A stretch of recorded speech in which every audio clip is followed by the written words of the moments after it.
अरे बउआ मनोज मास्टर, अरे सुने हैं तुम्हारा होली का गीत आया है, अब बहुत धूम मचाया हुआ है।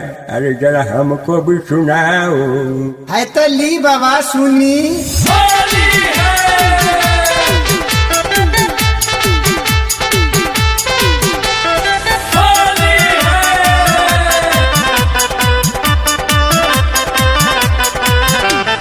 होलिया में लड़ले नजरिया हो मोर साली से, होलिया में लड़ले नजरिया हो मोर साली से।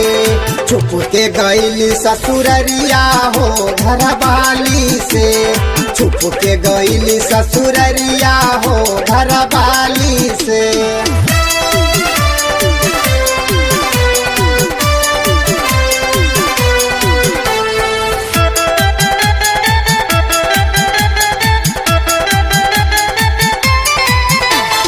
रसगर साली से सबे सुख पहली,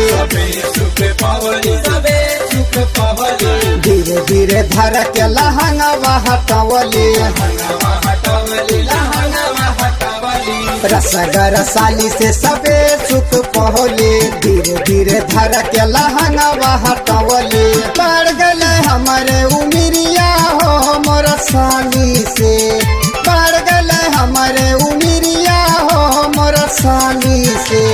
चुप के गईली ससुररिया हो घर बाली से, चुप के गईली ससुररिया हो घर बाली से।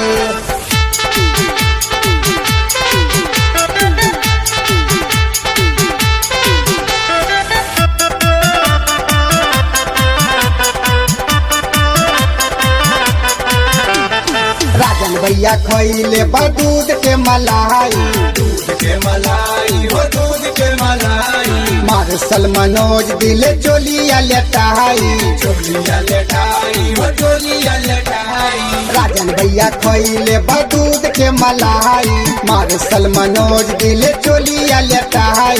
मुकुंद दौड़े लेके पीछे करिया हो मोर साली पे, मुकुंद दौड़े लेके पीछे करिया हो मोर साली पे। चुप के गईली ससुररिया हो घर बाली से, चुप के गईली ससुररिया हो घर बाली से। होलिया में लड़ले नजरिया हो मोर साली से, होलिया में लड़ले नजरिया हो मोर साली से। चुप के गईली ससुररिया हो घर बाली से, चुप के गईली ससुररिया हो घर बाली से।